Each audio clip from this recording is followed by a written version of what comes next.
Hi viewers, இன்னைக்கு நம்ம blast படத்துடைய ரிவ்யூ தான் வந்து பார்க்க போகிறோம். அர்ஜுன் நடிப்புல இந்த வாரம் வெளியிருக்கக்கூடிய ஒரு ஆக்ஷன் த்ரில்லர் ட்ராமா மூவி தான் வந்து பார்த்தீங்கன்னா இந்த பிளாஸ்ட். இந்த படத்தை வந்து பார்த்தீங்கன்னா அறிமுக இயக்குனர் ஒருத்தர் தான் வந்து இயக்கியிருக்காரு. இந்த படம் எப்படி இருக்குன்னு வந்து பார்க்கலாம். இந்த படத்தோட ஒரு ஒன்லைன் ஸ்டோரி வந்து என்னன்னு வந்து பார்த்தோம்னா, படத்தோட ஸ்டார்டிங்ல அர்ஜுனுடைய ஃபேமிலியை வந்து காட்டுறாங்க. அர்ஜுன் ஃபேமிலியில் வந்து பார்த்தீங்கன்னா அர்ஜுன், அவர் ஒய்ஃபு, அவரோட பொண்ணு 3 பேர் தான் வந்து அந்த ஃபேமிலியில். அர்ஜுன் வந்து பார்த்தீங்கன்னா ஒரு கராத்தே மாஸ்டரா வந்து இருக்காரு. ஸோ சின்ன வயசுலேருந்தே வந்து பார்த்தீங்கன்னா தன்னோட பொண்ணை வந்து பார்த்தீங்கன்னா நல்ல கராத்தே சொல்லி கொடுத்து நல்ல தைரியமான வீரமான பொண்ணை வந்து வளர்க்குறாரு.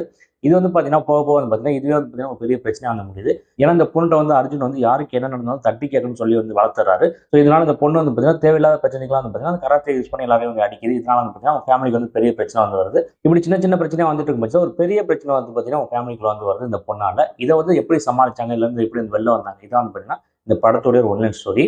இந்த கதையை வந்து ஒரு புது கதைன்னு வந்து சொல்லிடவே வந்து முடியாது. இந்த மாதிரி வந்து பார்த்தீங்கன்னா நிறைய கதை வந்து தமிழ் சினிமாவில் நம்ம வந்து பார்த்துருக்கோம். மற்ற மொழி படங்கள்ல கூட வந்து பார்த்தீங்கன்னா நிறைய வந்து இது மாதிரி கதைகள் வந்து எடுத்து வந்து படம் வந்து பண்ணியிருக்காங்க. ஆனா என்னதான் ஒரே மாதிரியான கதையா வந்து இருந்தாலும் ஸ்க்ரீன் பிளே வந்து நல்லா பண்ணிட்டா வந்து போதும். ஒரு படத்தை வந்து ஃப்ரெஷ்ஷா புதுசா வந்து கொடுக்க வந்து முடியும். நல்லா எங்கேஜ் பண்ணி வந்து கொண்டு வந்து போக வந்து முடியும். ஆடியன்ஸ் வந்து பார்த்தீங்கன்னா தியேட்டர்ல சீட்ல கட்டி போட்டு உட்கார வைக்க வந்து முடியும். ஆனா அது பண்ணியிருக்காங்கன்னு வந்து பார்த்தோம்னா கண்டிப்பா பண்ணலன்னு தான் நான் சொல்லுவேன். ஏன்னு வந்து பார்த்தோம்னா அந்த படம் வந்து ஒரு நேர்த்தியா வந்து இல்ல. ஒரு கிளீனா வந்து பார்த்தீங்கன்னா அந்த படம் ஸ்டார்டிங்ல இருந்து எண்ட் வரைக்கும் போய் வந்து இல்ல. இங்கிட்டு அங்கிட்டு அங்கிட்டு இங்கிட்டுன்னு வந்து பார்த்தீங்கன்னா போட்டு இழுத்து எடுத்துட்டாங்க. அதாவது வந்து பார்த்தீங்கன்னா ஸ்க்ரீன் பிளே வந்து ஒழுங்கா வந்து பண்ணல.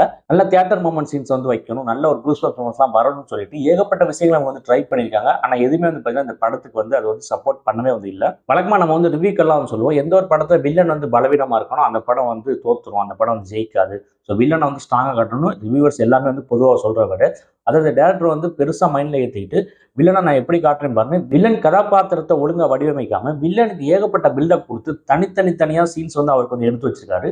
தேவையில்லாத ஒரு ஃபைட் சீன் வந்து பார்த்தீங்கன்னா அவ்வளோ நேரம் அந்த படத்தில் வந்து இருக்கு. வில்லனுக்கு அன்வான்டா ஒரு ட்ராக்கை போட்டு வச்சிருக்காங்க. இது தேவையே வந்து இல்லை. இந்த படத்துக்கு எந்த விதத்திலும் யூஸ் ஆகல. அது எப்படா முடியுங்கிற சலிப்பை வந்து பார்த்தீங்கன்னா நமக்கு வந்து கொடுக்குது. ஸோ தேவையில்லாத இந்த மாதிரி நிறைய விஷயங்கள் வந்து பார்த்தீங்கன்னா இந்த படத்தில் வந்து பண்ணி வந்து வச்சிருக்காங்க. அந்த வில்லனுக்கு அவ்வளோ பில்டப் வந்து கொடுக்குறாங்க. ஆனால் அந்த வில்லனை வந்து பார்த்தீங்கன்னா ஹீரோட ஃபேமிலி அசால்ட்டா அடிச்சுட்டு வந்து போயிடுறாங்க. அப்புறம் எதுக்கு அவ்வளோ பில்டப் கொடுத்தாங்கன்னு வந்து தெரியல. ஸோ இது மாதிரி நிறைய வந்து பார்த்தீங்கன்னா ரைட்டிங் மிஸ்டேக்ஸ் வந்து பார்த்தீங்கன்னா படத்தில் நிறைய வந்து இருக்கு. முக்கியமாக சொல்ல போனால் எந்த இடத்துலையும் இந்த படத்தில் லாஜிக்னு ஒன்றும் சுத்தமாக வந்து இல்லை. ஒரு 3 பேர் இருக்காங்க. அவங்களுக்கு கராத்தே தெரியுங்கிற ஒரே காரணத்துக்காண்டி ஒரு 100 பேரை வந்து பார்த்தீங்கன்னா கொல்றாங்க. இதெல்லாம் வந்து பார்த்தீங்கன்னா சுத்தமா நம்பகத்தன்மையா வந்து இல்ல. கொஞ்சம் கூட வந்து பார்த்தீங்கன்னா படத்துல லாஜிக்ங்கிற ஒண்ணு இல்லவே வந்து இல்ல.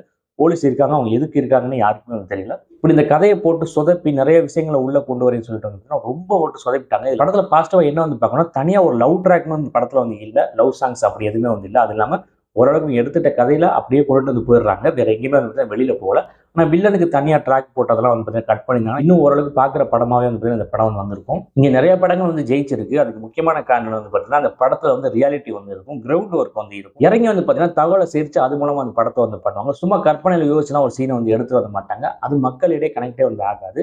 என்னதான் நீங்க ஜாலிக்கு படம் எடுத்தாலும் சரி, இது ஆக்ஷன் படம் சொல்லியே எடுத்தாலும் சரி, நீங்க என்ன பண்ணாலுமே ஓரளவுக்கு ரியாலிட்டியாவது படத்துல வந்து இருக்கணும். சுத்தமா லாஜிக்கே இல்லாம ஏதோ ஒரு தெலுங்கு மசாலா படம் மாதிரிலாம் வந்து எடுத்தீங்கன்னா, கண்டிப்பா அதை வந்து ஆடியன்ஸ் வந்து சாட்டிஸ்ஃபை பண்ணவே வந்து பண்ணாது. இந்த படம் வந்து பார்த்தீங்கன்னா, முழுக்க முழுக்க ஆக்ஷனை மையப்படுத்தி எடுத்திருக்காங்க. அது மட்டும் மையப்படுத்தாம நல்ல தியேட்டர் மூமெண்ட் வரும், நல்ல கூஸ்பம்ப்ஸ் வந்து வரணும் அப்படிங்கிற மாதிரி ட்ரை பண்ணியிருக்காங்க. அதுக்காண்டி இவங்க பண்ண விஷயங்கள் எதுவுமே வந்து பார்த்தீங்கன்னா, அந்த படத்துல வந்து ஒட்டவே வந்து இல்ல.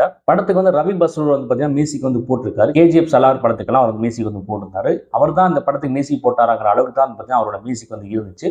அவர்கிட்டலாம் வந்து பார்த்தீங்கன்னா சுத்தமா வேலையே வந்து வாங்கல. நல்ல சவுண்ட் சிஸ்டம் கூடிய தியேட்டர்ல பார்த்தாலும் வந்து பார்த்தீங்கன்னா, அந்த அளவுக்கு ஒரு பிஜிஎம் கூட வந்து மைண்ட்ல வந்து நிக்கல. எந்த ஒரு சாங்ஸுமே வந்து அவ்வளோ வந்து நல்லா வந்து இல்ல. ஏன் இவரை கூட்டிட்டு வந்து இப்படி மொக்க பண்ணாங்கன்னு தெரியல. இது தமிழ் சினிமால 1000 மியூசிக் டேரக்டர் வந்து இருக்காங்க. இந்த படத்துக்கு மியூசிக் போற மாதிரி அவங்களும் நல்லா வந்து போட்டிருப்பாங்க. ஸோ அதெல்லாம் வந்து ஏன் அப்படி பண்ணாங்கன்னு வந்து புரியல. படத்துல நல்லா இருந்தது வந்து பார்த்தீங்கன்னா, ஆக்ஷன் சீக்வன்ஸ் ரொம்பவே வந்து பார்த்தீங்கன்னா நல்லா வந்து பண்ணியிருந்தாங்க. அது குறைய வந்து சொல்ல முடியாது. சூப்பரா வந்து பண்ணியிருந்தாங்க. அடுத்து வந்து பார்த்தோம்னா சினிமாட்டோகிராஃபி ரொம்பவே வந்து நல்லா வந்து இருந்துச்சு. மற்றபடி படத்துல சொல்லணும் பெர்ஃபார்மன்ஸ் அர்ஜுனா இருக்கட்டும், அபிராமியா இருக்கட்டும், பிரீத்தி மூர்னா இருக்கட்டும் எல்லாமே வந்து பார்த்தீங்கன்னா சூப்பரா வந்து பண்ணியிருந்தாங்க. அதெல்லாம் எந்த குறைவும் சொல்ல முடியாது. ஆனா படம் வந்து பார்த்தீங்கன்னா ரைட்டிங் வந்து ரொம்பவே வந்து பார்த்தீங்கன்னா மொக்கையா வந்து போயிடுச்சு. படம் ஆரம்பிச்சு 1/2 மணி நேரத்துக்கு அப்புறம் தான் வந்து பார்த்தீங்கன்னா கதைக்குள்ள வந்து போகுது. ஆனா அங்கே போயிட்டு வந்து பார்த்தீங்கன்னா அங்கிட்டு இங்கிட்டு நகர்ந்துருச்சு. ஒரே நேர்த்தியான படமா, ஒரு தெளிவான படமா வந்து எங்கேயுமே வந்து போகல. இதே மாதிரி சாயல்ல நிறைய படங்கள் வந்து வந்திருக்கு. என் டாக்டர் படமே கூட வந்து வந்துச்சு. கோலமாவு கோகிலா வந்து வந்துச்சு. இது எல்லாமே வந்து பார்த்தீங்கன்னா இதை போல ஒரு சாயல் உள்ள படங்கள் தான். அதுலலாம் வந்து பார்த்தீங்கன்னா ஒரு தெளிவான திரைக்கதை வந்து இருக்கும். இதுதான் கதை, இப்படி தான் போகும், இங்கே தான் போய் முடியும்னு ஒண்ணு இருக்கும். ஆனா அந்த படத்துல அப்படி எதுவுமே வந்து இல்ல. படம் வந்து செகண்ட் ஹாஃப்ல வந்து பார்த்தீங்கன்னா, செகண்ட் ஹாஃப் ஆரம்பிச்சு ஒரு 15 நிமிஷத்துல முடிஞ்சுச்சு. அதுக்கப்புறம் நமக்கு ரன் டைம் பத்தாதே 1.15லாம் படத்தை நிப்பாட்ட முடியாதுன்னு சொல்லிட்டு அதுக்கு ஒரு 1/2 மணி நேரம் வந்து இழுத்து வச்சிருக்காங்க. தேவையே வந்து இல்ல. தியேட்டர்ல வந்து உட்காரவே முடியல ஆடியன்ஸ்னால. ஸோ ஒண்ணுமே இல்லாத கதையை போட்டு 2 மணி நேரம் இழுத்து தான் வந்து அடிச்சிருந்தாங்க. கண்டிப்பா வந்து பார்த்தீங்கன்னா நிறைய இடங்கள்ல படம் வந்து லேக் ஆயிடுச்சு.